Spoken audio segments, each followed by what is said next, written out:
Is going on, comic book fans? Welcome back to the channel and welcome back to another Final Order Cutoff Speculation and Recommendations video. This is the video where I scour Final Order Cutoff looking for all the books that might have a little bit of speculation, so that way you and me, we can start to try to make this hobby fund itself. But I also scour Final Order Cutoff looking for all the best books to pick up because they have the most amazing stories and we definitely don't want to miss out on those books. So that is this video, guys. This is your appetizer to this weekend's Final Order Cutoff. So let's not waste any more time. Let's go ahead and cover my 3 weekly speculation reminders.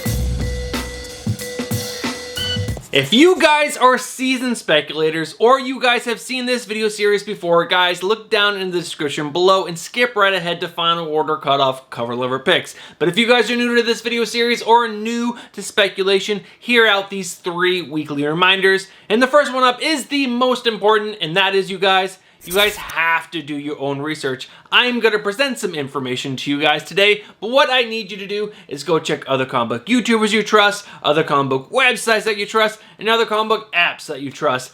Gather the most information possible so that way you guys can make the best decisions possible for yourself. Because remember, you guys are spending your own hard-earned money on these books. It's not my money. It's your money. And the second reminder that I have for you guys is that there are delays in comic books, so sometimes the book will show up multiple times on Final Order Cutoff, and that is because its release date got moved for one reason or another. And the last and final reminder that I have for you guys is that I record this video on Thursday. Thursday, March 14th is today. It is actually 9:12 a.m. in the morning, and guys, DC Comics, Marvel Comics, and all the independent publishers have up until the order deadline dates to add or remove books to this weekend's Final Order Cutoff. So what I highly suggest that you guys do is follow these 2 places. First up is the Comic Book Frontier. It is a Facebook group run by my good friend Al, link down in the description below, and he will be updating his Final Order Cutoff speculation list all the way up until the order deadline dates, which we'll cover in just a second. And the second place that I suggest you guys check out is coverprice.com, link down in the description below. I believe they put up their list on Thursdays. It is a very comprehensive list, and these are the 2 places that I would trust the most before submitting your orders for this weekend's Final Order Cutoff. All right, guys, with my 3 reminders out of the way, we can go ahead and cover this weekend's Final Order Cutoff order deadline dates. Alright guys, if you're interested in picking up any of the books that I'm going to talk about in today's video, you guys need to get your pre-orders in by March 17th for your DC Scout and Vault books, and March 18th for your Marvel and all the other indie publishers. Now, the main reason why you want to get your pre-orders in by these dates is because some online retailers will give you up to 20% off the cover price of these books. So if there is a book that you like for speculation and you got to order that book in bulk, it would be great to save that 20% so that way your profit margins are even that much higher. Alright guys, those are this weekend's Final Order Cutoff order deadline dates. Let's not waste any more time and let's go ahead and check out this weekend's Final Order Cutoff cover lever picks. Alright guys, these are the covers that I found on this weekend's Final Order Cutoff that I think could sell well on the secondary market either right out of the gate or in the future. So first up, we have Batman and Robin issue number 8 with the cover B variant featuring Flatline, done by an artist that I have no idea how to pronounce their name, but this cover is really, really good. I'm a big fan of Flatline, so that's partially why this cover is probably on the list, but I also think this is just a great rendition of this character. The next up is Blood Hunt issue number 1 with the 1 in 10 traitoress variant or the 1 in 100 virgin variant done by Gabriel Del Otto. Both of these covers are absolutely amazing. This is part of a connecting cover set, and I think these are just so freaking good, and there is something in the guts of this book as well. Stay tuned to find out what that is. The next up is Blood Hunt issue number 1 with the variant cover, and also the 1 in 200 virgin ratio cover done by Artgerm. This cover is so good. It's featuring Tigra, and it is just, I don't know, it is really, really good in my opinion. The next up is Fall of the House of X issue number 4 with the 1 in 25 ratio variant done by Mahmoud Asrar. I want to say that's how you pronounce this man's name. I'm probably butchering it, but this cover featuring Polaris and drinking a cup of coffee is so stinking good in my opinion. I have really gravitated towards covers featuring our heroes and villains doing something human lately, and this one right here, she's just drinking a cup of coffee and it is so stinking good. Now next up is Fall of the House of X issue number 4, with the 1 in 50 ratio variant done by Eric M. Geist. But this cover is okay. I personally don't love it at all. I would definitely not spend the amount of money to pick this up, but I feel a lot of people will. I just think Emma Frost's face looks really weird in my opinion, but I think this could sell well on the secondary market because I think there's enough Emma Frost fans out there that they will really like this. Now guys, next up is Miles Morales Spider-Man issue number 19 with the 1 in 25 ratio variant done by Derek Chu. Now there's nothing in the guts of this book, and this cover is really good. This is Legacy issue number 301, and I really do wish there was something in the guts for this, especially after issue number 300. But there sadly isn't, but this is a really, really good Miles Morales cover. Now guys, next up is Ultimate Black Panther issue number 3 with the variant cover done by Boss Logic. This is just awesome. It is really freaking good. Boss Logic knocking it out of the park, and yeah. What do you guys think about this cover? Let me know down in the comments below. Now the last cover that I want to show you guys is Dead X-Men issue number 4 with the variant cover done by Jun Yi Yoon. I'm totally butchering that. But this cover featuring Jubilee is really, really good. I really like this cover. And also, guys, let me know what you think about this cover down in the comments below. That Boss Logic in this one right here is so, so good. All right, guys, those are all the covers that I found on this weekend's Final Order Cutoff that I think could possibly do well on the secondary market. Let's go ahead and move over to the next section, which is my second prints, facsimiles, and beyond.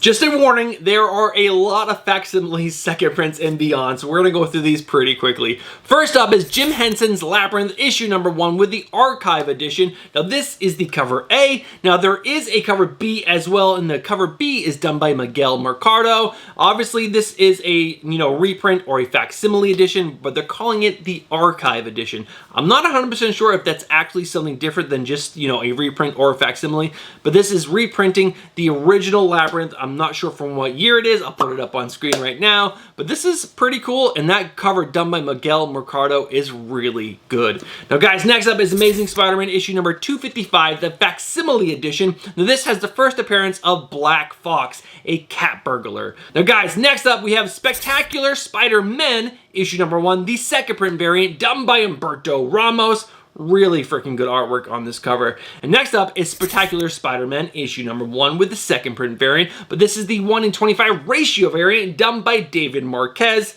I really don't like this one as much as the Humberto Ramos one, but a lot of people do really enjoy picking up these second prints 1 in 25s. So guys, if you have been following the House of Stein, you know a lot of these 1 in 25s second prints do sell well. So keep your eye out for that cover. Guys, next up is Ultimate Black Panther issue number 2 with the second print variant done by Mateus Mahini. Next up is Weapon X-Men issue number 1, the second print variant done by, I'm not even gonna give that name a shot, but there you go. That's a pretty decent cover, but yeah, I'm not liking it. Get the Daikru one first print. Next up is Wolverine issue number 44, the second print variant done by Linnell Francis Yu. And after that is one of the creepiest covers I think I've ever seen, period. This is Crying Boy issue number 1 with the second print variant done by Carlos Billis.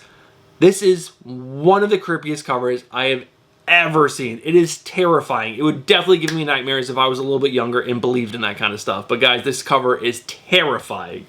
Next up is Avengers Twilight issue number 1 with the third print variant done by Alex Ross. And after that is Avengers Twilight issue number 2 with the third print variant, also done by Alex Ross. We got 2 more. Next up is Thundercats issue number 1 with the third print variant done by David Nakayama. Now this is the cover A, and there is no artwork released for it just yet, but it is done by David Nakayama. And there is a Thundercats third print cover B, which is the foiled trade dress version of that same cover, I believe. Again, the artwork for it has not been released yet, done by David Nakayama. All right, guys, those are the second prints, facsimiles, and beyond. Let's go ahead and move over to the next section, which are all the books that actually have a little bit of speculation in the guts.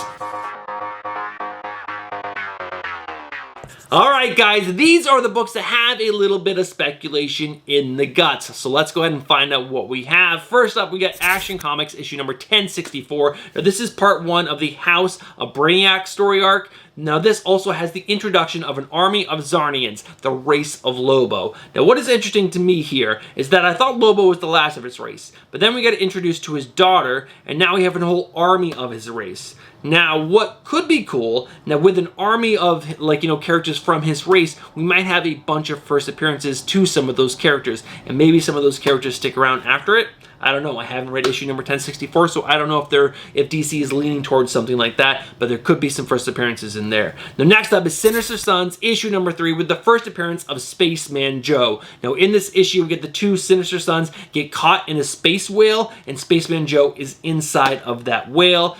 Is this character going to have legs? Most likely not, but I gotta tell you about all the first appearances. Now guys, next up is Blood Hunt, issue number 1. Now this is a 5-part event featuring the Marvel Universe versus vampires. Now, this also has the first team appearance of the Blood Coven, and the Blood Coven is made up of these characters with the most stupid names I've heard in a long time. We get Smoke Eater, Bloodstorm 1, Damascene, Megrim, Cruel, and Unusual.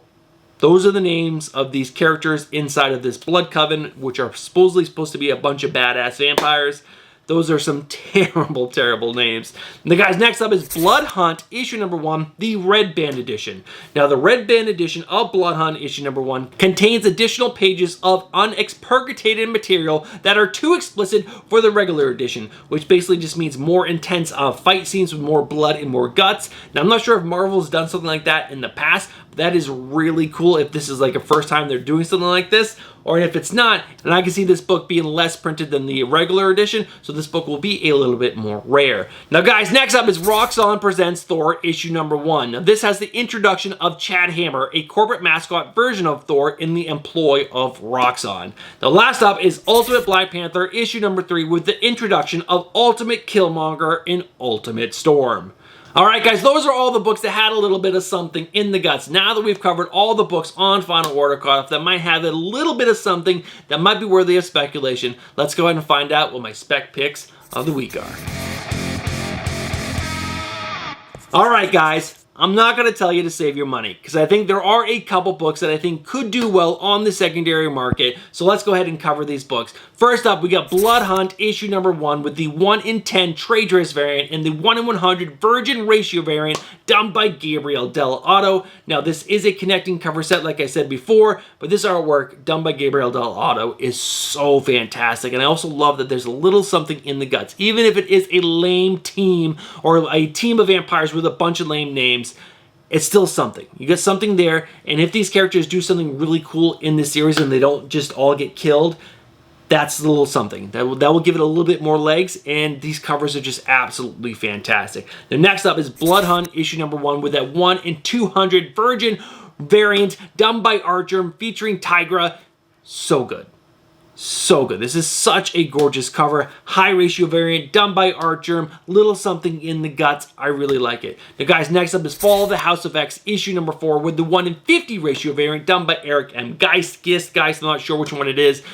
Just because I don't like this cover doesn't mean a lot of people aren't going to like this cover. And with Emma Frost scantily clad, I think a lot of people are going to like this cover. But I just don't like her face. But I think a lot of people are going to like this cover. Now, next up is Ultimate Black Panther, issue number 3, with the introduction to Ultimate Killmonger in Ultimate Thor, and I just love this Boss Logic one.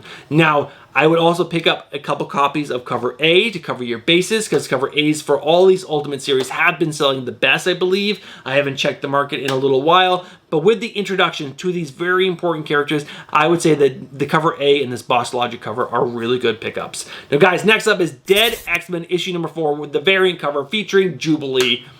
Gorgeous. It's a gorgeous cover. I really like it. I passed over it at first, but every time I came back to it, I'm like, man, this is great. Man, this is great. It's bright, it's vibrant, it features a really cool character, and yeah, I really like it. And that's it. Those are all the books that I think has a chance to do well on the secondary market, and if I was a betting man, those are the books that I would bet on to do well, either right out of the gate or in the future. Alright guys, with all the books with speculation out of the way, it is time to cover my final order cutoff recommendations to read.